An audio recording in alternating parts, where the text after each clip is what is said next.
एक चीज जो उन्होंने एक बड़ी अच्छी बोली थी वो ये थी कि इधर उधर भटकना नहीं चाहिए।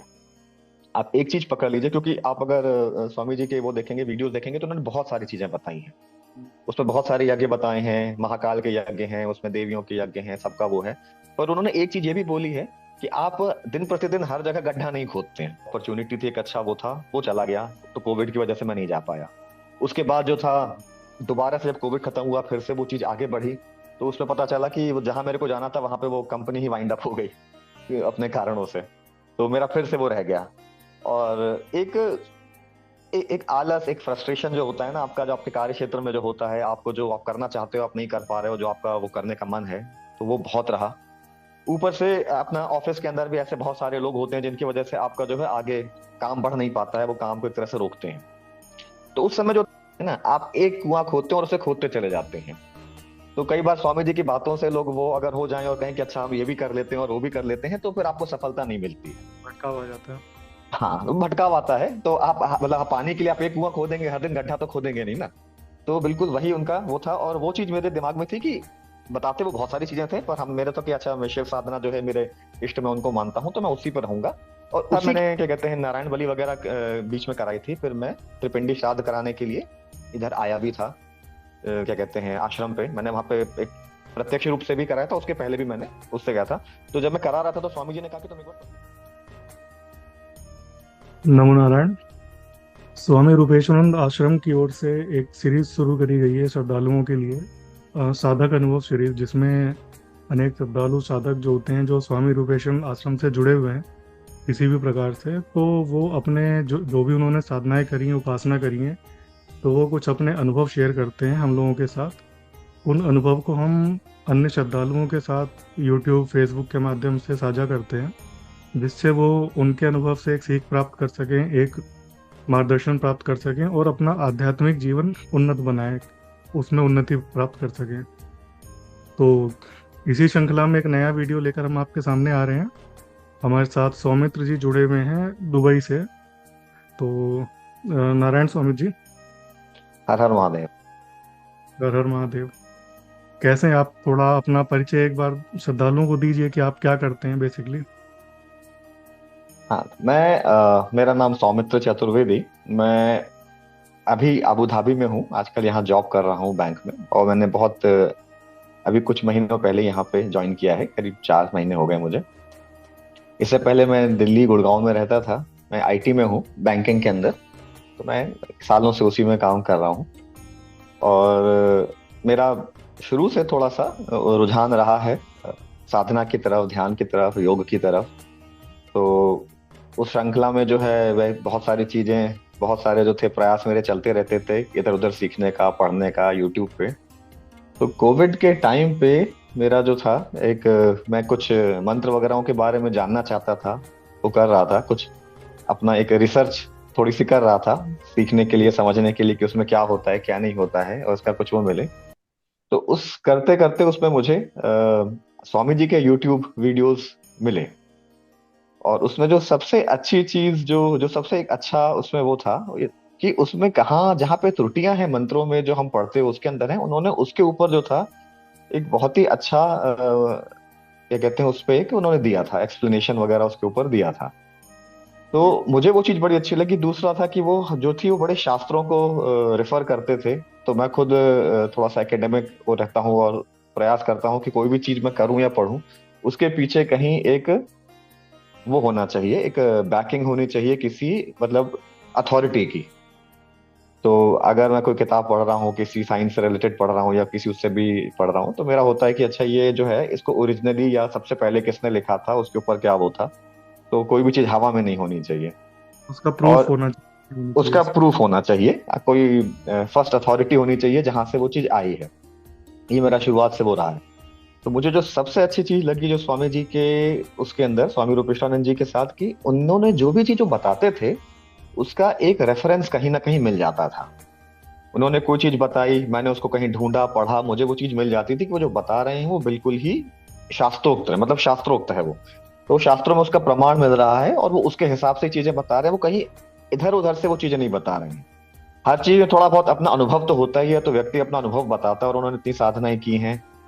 तो तो वो तो खैर हो गए ही, पर जो सामने जो चीज आती है वो बड़ी है कि इन्होंने जो चीज बताई वो बहुत ही अथॉरिटी है, वो एक अपने आप में एक बड़ी प्रामाणिक है वो। जी। ये सबसे बड़ी चीज वो था। उसके बाद मैंने उनसे क्या कहते हैं नाम जप का सबसे पहले दीक्षा ली थी। ये मैंने ख्याल में 20 20 की बात है ये, 30 19 20 20 के आसपास की बात है।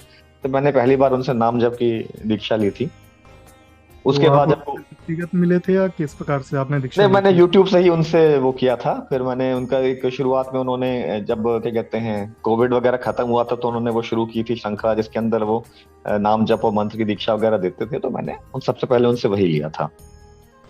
और जो सबसे अच्छी जो उनसे चीज मुझे पता चली थी, जो कि एक बड़ा गूढ़ रहस्य था, वो था कि जो हम तर्पण और पितृदोष वगैरह होते हैं वो क्या होते हैं।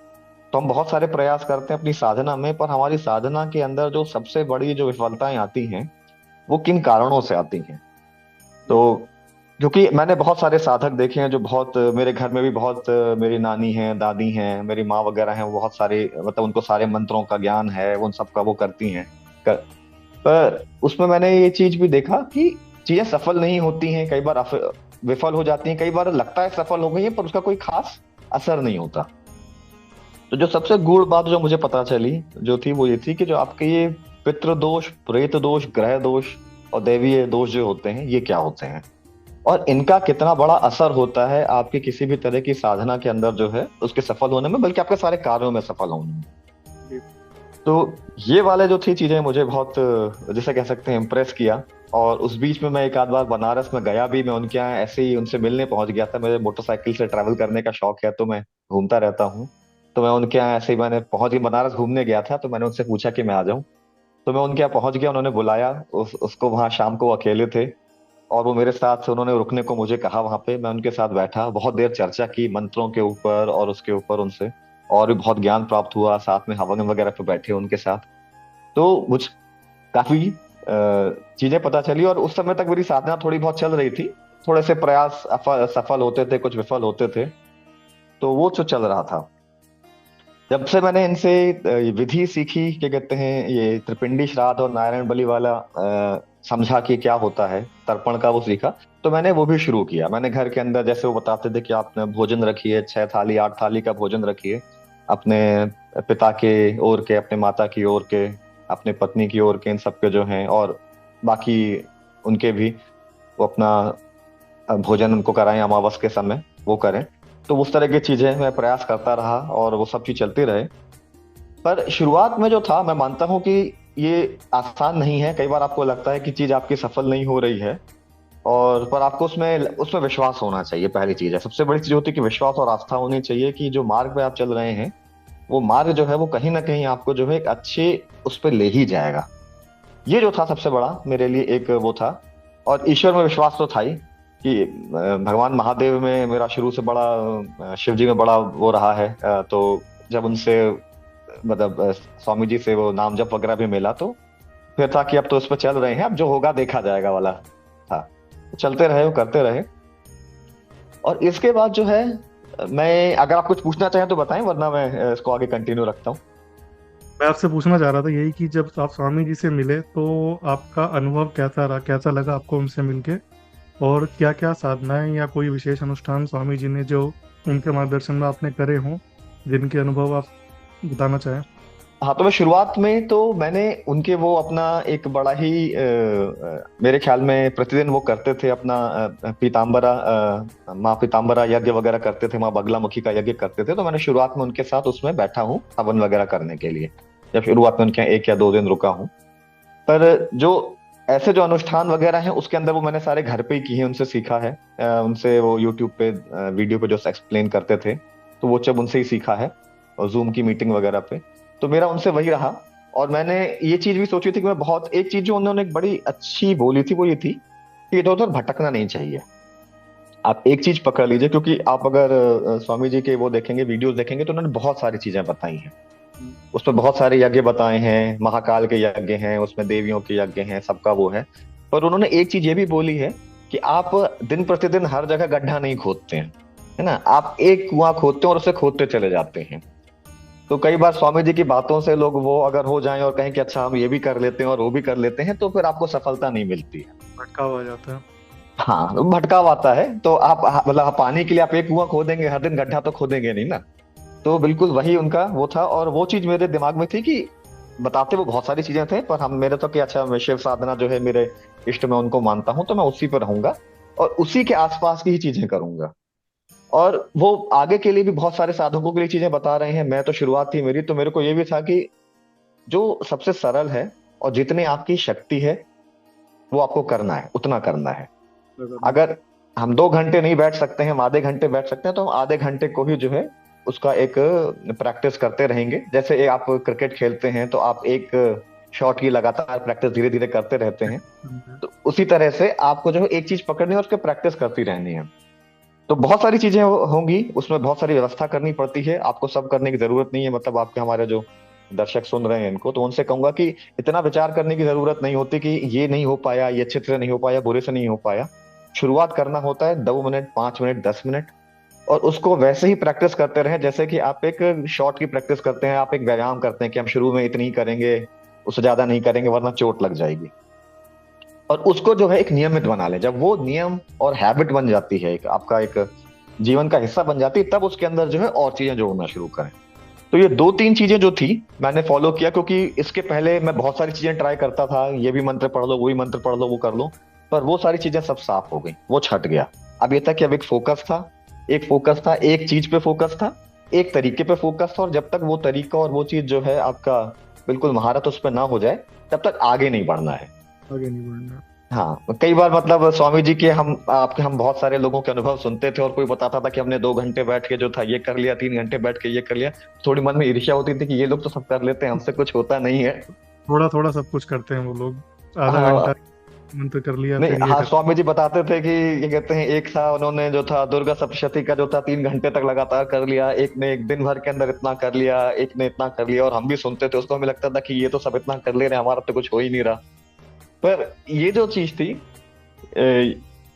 इसमें ये ध्यान रखना था कि हर एक व्यक्ति का एक अपनी गति होती है, उसका एक अपना प्रारब्ध है, उसकी अपनी एक गति है, और आप उस गति से ही चलते रहें। आपका किसी से इसमें कोई कंपटीशन नहीं है, किसी भी दूसरे साधक से। साधना के क्षेत्र में तो कंपटीशन चाहिए। हाँ, नहीं है, सबकी अपनी गति है, सबका अपना वो है। तो मेरा भी वही था कि मैं बहुत सारी चीजें सुनता था, सुनता सारी चीजें था, पर करना उतना ही था जितना मैं मेरी जितनी क्षमता थी और जितनी मेरी शक्ति थी। और उसी को धीरे धीरे करके नाम जप से शुरू किया था मैंने। उसके बाद मैंने करीब 1 साल बाद जो था मंत्र दीक्षा ली थी, और फिर वो मंत्र दीक्षा के 1-2 अनुष्ठान किए।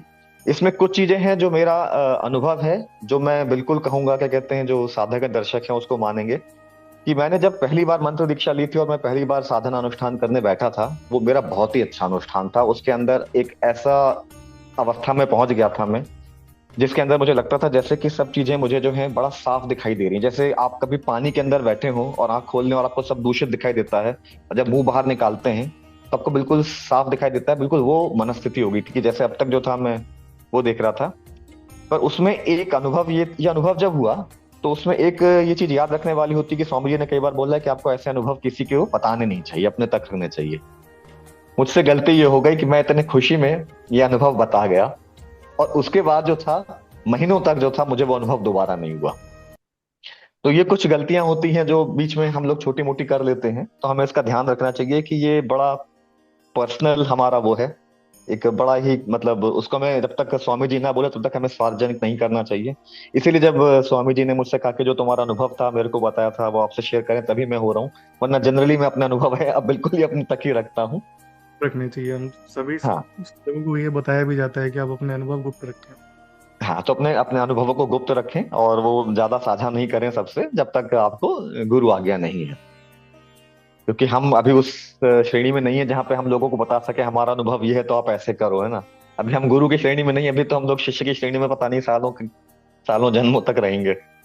तो हमारा जो अनुभव है वो जब तक ना बताएं, जब तक जो है क्या कहते हैं वो गुरु आज्ञा ना हो। और ये तो मैं सारे दर्शकों से ही कहूंगा कि ये इसको तो है बिल्कुल गांठ बांध लें कि छोटी छोटी क्या कहते हैं सफलताओं पे खुश नहीं होकर जो है वो नहीं करना चाहिए। तो ये मेरा था। फिर अपना जो था ये मंत्र दीक्षा चलती रही। उसके बाद जो था, जो चीज मुझे एक चीज और जो समझ में आई, जो स्वामी जी के यूट्यूब वीडियोस देखे, वो थे कि जहाँ पे मंत्र दीक्षा के लिए गुरु का वो होना बड़ा क्या कहते हैं आवश्यक है, कि गुरु से आपको मंत्र प्राप्ति हो। स्तोत्र के अंदर उसकी जरूरत नहीं पड़ती है कि आपको गुरु से प्राप्त हो। स्तोत्र जो है वो अपने आप में स्वयं सिद्ध हैं और आप उनको कर सकते हैं। तो मैंने वो भी कुछ स्तोत्र वगैरह जो थे पढ़ने शुरू किए और वो करना शुरू किया, जिसमें काल भैरव अष्टक था, और क्या कहते हैं महालक्ष्मी अष्टक है, ये है। तो मैंने उनको भी पढ़ा, याद किया, एक तरह से रटा उनको, फिर उनका भी थोड़ा बहुत वो करता रहा। जो एक चीज जो थी जो मुझे और समझ में आई, जो कि मैं जैसे बजरंग बाण के अभियान से भी जुड़ा था, और पर मैंने ये भी, और ये मेरा एक मतलब अनुभव है जो मतलब मैं बिल्कुल साझा करूंगा, कि कई बार जो होता है जैसे, हाँ, रक्षा कवच, जो सबसे अच्छी चीज जो मुझे पता चली वो थी रक्षा कवच। उसका कारण ये है कि ये मैंने कई जगह कई साधकों को स्वामी जी से मिलने से पहले भी और उनको देखा है कि उनके साथ बहुत दिक्कतें आती हैं।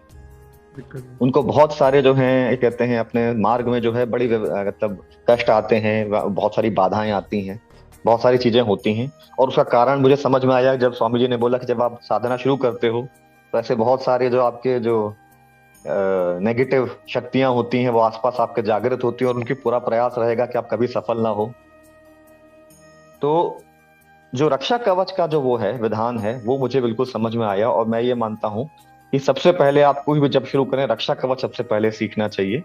और उनका सीखिए जिसके गुण आपके साथ मिलते हो। अगर आप बड़े सात्विक हैं तो राम रक्षा स्तोत्र है, अगर आप थोड़े से तामसिक या वो हैं तो काल भैरव के रक्षा रक्षा कवच हैं, और उस तरह के हैं शिव जी के रक्षा कवच हैं। तो आप इन सबको जो है सिद्ध करें। और मेरा जो पहला प्रयास था जब मंत्र दीक्षा हो गई थी, कि रक्षा कवच के ऊपर मेरा फोकस, पूरा जो पूरा ध्यान था वो उस पर रहा। तो उसमें ग्रहण काल के अंदर रक्षा कवच को करना, नवरात्र के समय रक्षा कवच को करना। भले ही मैं उस समय 100 108 वगैरह तो नहीं कर पाता था, 21 कर पाया, 11 कर पाया, तो 21 11 21 11 21 11 ही करता रहा मैं काफी दिनों तक। और वो मैंने किया, और मैंने ये इसका मेरा अनुभव ये रहा कि जब आपने रक्षा कवच किया है तो फिर चाहे आपका जो है कैसा भी चल रहा हो साधना, वो है पूरी तरह से विफल नहीं होती, और उसमें जो बाधाएं बहुत कम होती हैं। तो ये तो मेरा अपना खुद का वो है कि जब मैं पहले करने बैठता था ध्यान वगैरह में कुछ ना कुछ दिक्कत होती थी, बट जब से मैंने रक्षा कवच वगैरह सिद्ध होने शुरू हुए, चाहे वो ग्रहण काल में हो, चाहे वो थोड़ी बहुत साधनाओं के अंदर हुए हो, उसके बाद से मैंने ये अनुभव किया कि आपकी जो साधना है वो एटलीस्ट वो बड़ी जो है आराम से चलती रहती है, उसके अंदर बहुत विघ्न वगैरह नहीं आते। तो ये तो है मेरा एक वो है। अ, और कुछ आप पूछना चाहें तो मैं आगे बताएं, वरना मैं आगे बताता हूँ। शिव साधना का कोई विशेष अनुभव है बिल्कुल जो एकदम आपको लगे कि ऐसा अनुभव तो आज तक हुआ ही नहीं, और श्रद्धालुओं का मार्गदर्शन हो सके जिससे? हाँ बिल्कुल, मैं अब उसी पे आता हूँ। तो ये इसका ये था कि जब मैं स्वामी जी के बजरंग बाण के अभियान से जुड़ा था, और मैंने उस बीच में एक 10 दिन का जो था मैंने बजरंग बाण का जो था वो भी किया था, कि मैं करीब 51 बजरंग बाण प्रतिदिन कर रहा था। तो मैंने एक स्वामी जी ने एक बहुत अच्छी बात बोली थी, और वो ये बोली थी कि आप जो है जैसे भगवान श्री राम की जो आप साधना करते हैं, भगवान मतलब हनुमान जी की साधना करते हैं, परम सात्विक देवता हैं। तो आपको वो सात्विक आहार विहार आपका मतलब विचार होना चाहिए, आपका जो है वैसा होना चाहिए। और मैं सच बोलूंगा, मेरा उतना हो नहीं पाता उस तरह का, मैं जिस माहौल में जैसे रहता हूँ तो वहां पे बहुत सारी चीजें ऐसी हो नहीं पाती। तो साधना काल में भले ही मैं बहुत सारे नियम पालन कर लूं, कि जिसके अंदर मैं खुद ही अपना भोजन बना रहा हूँ और सब खुद ही वो कर रहा हूँ, पर जब आप एक नॉर्मल जीवन में रहते हैं तो उतना जो है नहीं होता। संभव नहीं। अब वो बहुत कम हो जाता है, उसमें कहीं ना कुछ त्रुटि आ ही जाएगी। तो ये चीज थी। और उस पे स्वामी जी ने ये चीज बोली थी कि आपको फिर अपने गुणों के हिसाब से देवी देवताओं की ईश्वर कोटि के देवी देवताओं की साधना करनी चाहिए। इसका मतलब नहीं है कि आप किसी और उधर साधना में चले जाएं या प्रेत साधना में चले जाएं। इसका मतलब है कि अपने गुणों के हिसाब से है उस इष्ट की करें। और महादेव मेरे इष्ट हैं, तो मेरे लिए वो बहुत अच्छा था। तो मेरे रक्षा कवच भी उनसे उनके हिसाब से थे, मेरा वो भी था। तो मैंने स्वामी जी से ये आज्ञा ली, और ये पिछले समय की बात है, क्योंकि जब मैंने बजरंग बाण का भी वो किया तो मैंने देखा मुझे कोई विशेष वो नहीं हुआ। और वो उसका कारण प्रॉब्लम यही था कि मेरा जो है गुण उस तरह से मेल नहीं खाते थे, मुझे कोई उसका नुकसान नहीं हुआ, और मुझे कोई वो नहीं मिला। तो मैंने एक छोटा सा चेंज किया बजरंग बाण उसके अंदर, जो हमारा संडे को जैसे आज हुआ था, उसमें मैंने एक छोटा सा वो किया, मैंने ये निर्णय लिया कि मैं काल भैरव अष्टक का जो है वो साधना करूंगा, मेरा संकल्प वही रहेगा। उस संकल्प में थोड़ा सा संशोधन मैंने किया। मैं उसमें जो है, जहाँ पे वो श्री हनुमान जी की जगह हनुमत कृपा प्राप्ति की जगह मैंने बोला कि मैं श्री काल भैरव और श्री हनुमत कृपा प्राप्ति दोनों के लिए करता हूँ। और मैं काल भैरव अष्टक का जो है 108 का वो करूंगा। और ये मैंने जो था शुरू किया। इसके पहले मैंने दो चीजें और की थी। एक नारायण बलि वगैरह मेरे एक अपने घर में मैंने थे अपने नाना जी का कराया था, क्योंकि बीच बीच में मेरे को उनका कुछ सपने में वो आता था, तो मैंने वो कराया था। और उसके बाद मैंने ये करना शुरू किया। अब इसका जो प्रभाव था वो ये था कि मैं पिछले 2-3 साल से जो हूँ, मेरे कुछ जॉब को लेके प्रयास हैं वो विफल हो रहे थे। पहले मेरे बाहर जाने का बना, उस समय कोविड आ गया, तो मेरे को बहुत अच्छी एक अपॉर्चुनिटी थी, एक अच्छा वो था, वो चला गया। तो कोविड की वजह से मैं नहीं जा पाया। उसके बाद जो था, दोबारा से जब कोविड खत्म हुआ फिर से वो चीज आगे बढ़ी। तो उसमें पता चला कि वो जहां मेरे को जाना था वहां पे वो कंपनी ही वाइंड अप हो गई अपने कारणों से। तो मेरा फिर से वो रह गया।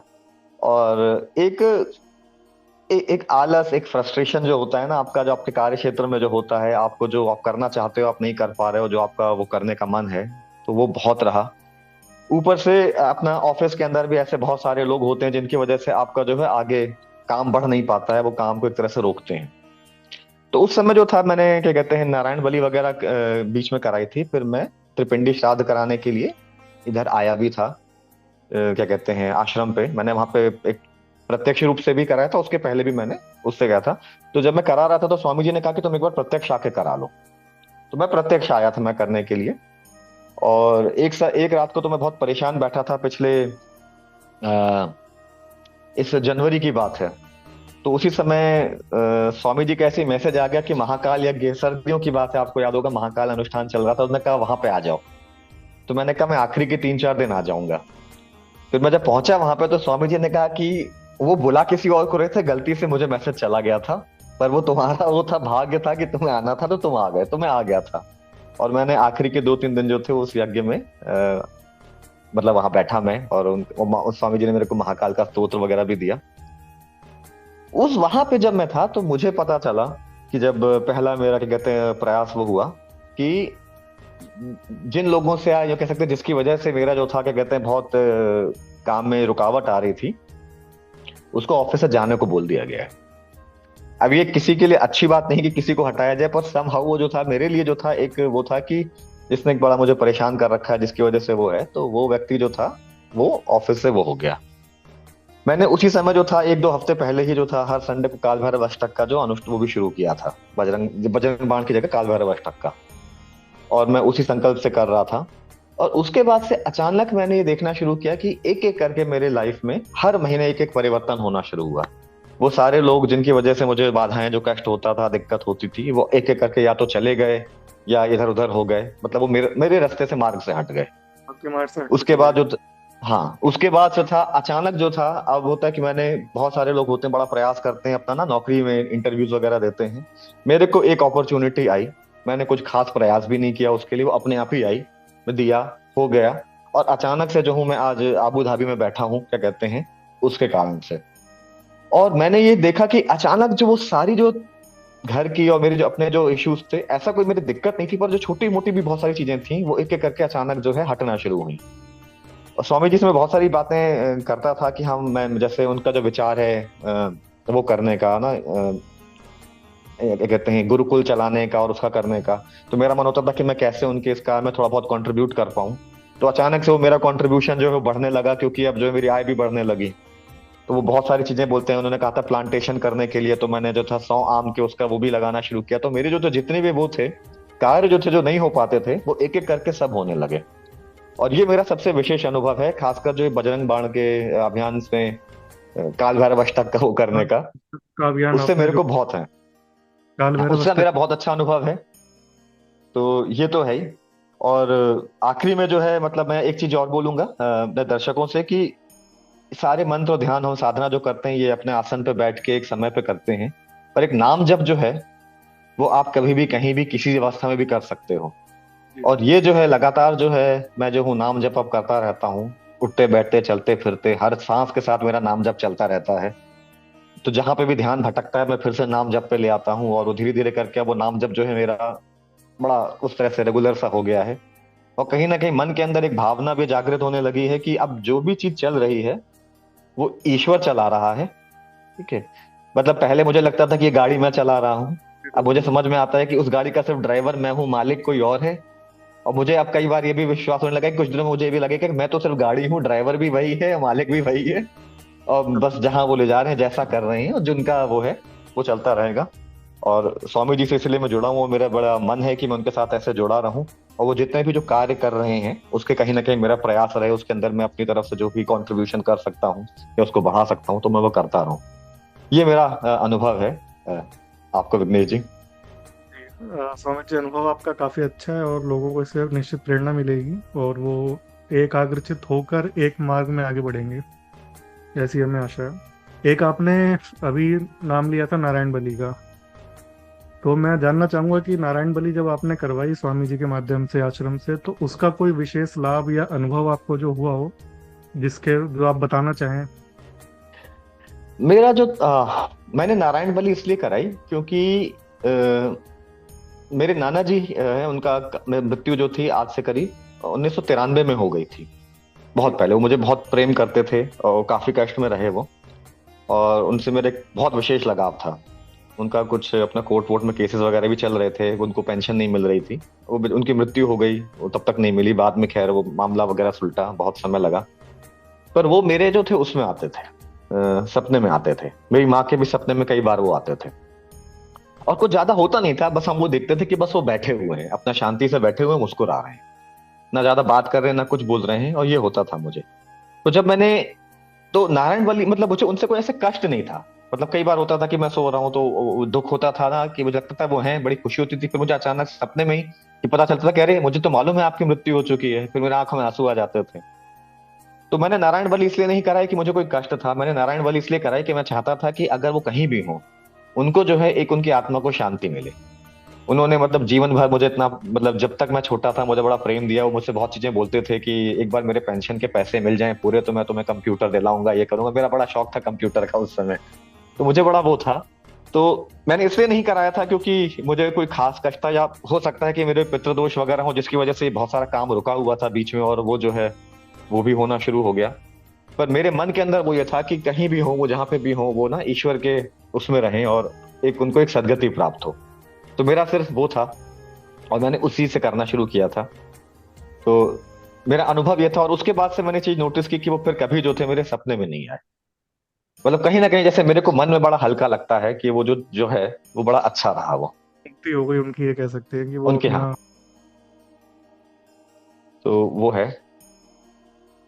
तो ये था। बट मेरे को मेरा जो जो मुझे विशेष लाभ मुझे लगता है वो केवल इससे हुआ कि जो ये बीच में तर्पण वगैरह मैं कर रहा था, नारायण बलि और त्रिपिंडी श्राद्ध, तो इससे जो मैं साधना नहीं कर पा रहा था, उसके अंदर जो था, जो विरोध था, वो खत्म हो गया। मैं साधनाएं करने लगा, बड़ी नियमित तरीके से मेरी साधनाएं होने लगी। वरना कहीं ना कहीं थोड़ा विफलता हो जाती थी, कभी खान पान में दिक्कत हो गया, आप अनुष्ठान करने बैठे, समय को लेकर कुछ गड़बड़ हो गया, कभी खान पान को लेकर कुछ गड़बड़ हो गई, तो मुझे एक अंदर से वो रहता था कि ये अच्छा नहीं रहा अनुष्ठान।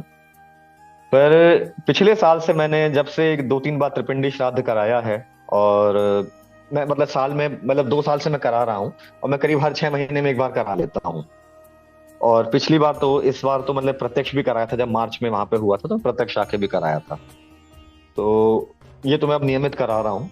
पर मैंने चीज किया कि जब से मैंने ये तर्पण तर्पण और श्राद्ध वगैरह करने शुरू किए, भोजन रखना हो गया पितरों के लिए और श्राद्ध वगैरह किए, तो मेरी साधना के अंदर जो था, जो वो विफलताएं थी, वो कम होना शुरू हुई और धीरे धीरे करके खत्म हो गई। मतलब अभी मैं जैसे श्रावण मास का 30 दिन का अनुष्ठान करके उठा हूँ, तो इसमें कहीं भी जो था मुझे, और ये तब है जब मैं बाहर रह रहा हूँ, मुझे ऐसी कोई जो है अब वो दिक्कत नहीं आ रही कि मतलब बड़े आराम से बैठ के एक ही समय पे बड़े उस नियम के साथ हो जाती है।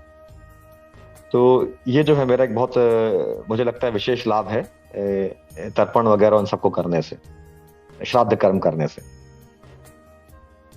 तो तो निश्चित ही आपका बहुत ही विशेष अनुभव एक तरह से है, और नए जितने भी श्रद्धालु हैं उनको इसका, तर्पण का, त्रिपिंडी श्राद्ध का महत्व समझना चाहिए। और हम उनसे आग्रह करते हैं कि आप जो भी नए साधक जुड़े हैं वो स्वामी रूपेश्वर आश्रम में जाएं, वेबसाइट पर जाएं, पंजीकरण करवाएं। जिनको भी विघ्न बाधाएं आ रही हैं साधना के क्षेत्र में या अपने व्यक्तिगत जीवन में, तो उनको अवश्य ये त्रिपिंडेश्वर नारायण बलि आदि का कार्यक्रम करवा के पितृ शांति करवानी चाहिए। बिल्कुल करानी चाहिए। इसके बाद ही उनके आध्यात्मिक जीवन और भौतिक जीवन में उन्नति संभव है। उनका आध्यात्मिक जीवन में तो उन्नति संभव है, ये तो मैं प्रत्यक्ष उदाहरण दे सकता हूँ कि आपने पहले अपने श्राद्ध कर्म कराए, आपका जो है साधना जो थी आपकी बहुत नियमित हो गए, आपकी जो है साधनाएं सफल होना शुरू हो, और फिर उस साधना का फल मिलना शुरू हो जाए। तो ये हाँ एक मैं बड़ा स्टेप बाय स्टेप सा प्रोसेस है जो आप एक एक करके करते चले जाइए, और थोड़ा सा इसके ऊपर धैर्य रखें, और एक ही नियम से मतलब एक ही उस पर रहें, लगे रहें, तो उससे जो है बिल्कुल मैं मानता हूँ कि बहुत फर्क पड़ता है। तो स्वामी जी, काफी अच्छा अनुभव आपका रहा और आपने काफी ज्ञान दिया श्रद्धालुओं को। जो नए साधक जुड़े निश्चित ही वो लाभान्वित होंगे इससे। और बिल्कुल, मैं जो जो स्वामी जी का ही ज्ञान है, ये तो उन्हीं का ज्ञान है जो मेरे मुंह से निकल रहा है, और तो उसमें कुछ है नहीं। निश्चित ही आप वरिष्ठ साधक हैं, तो आपका जो भी ज्ञान है ये नए साधकों के लिए अवश्य काम आएगा और उनके लिए एक मार्गदर्शन का काम करेगा। तो आज के अनुभव जो आपके हैं ये, इसको हम पुनः आगे कंटिन्यू करेंगे इसको। और जी एक बिल्कुल नए बिल्कुल। नए अनुभव के साथ एक बार पुनः आपसे भेंट होगी। नहीं, तब तक बिल्कुल होगी। विघ्नेश जी, आपसे नारायण। मिलकर बहुत अच्छा लगा। हर हर महादेव। हर हर महादेव।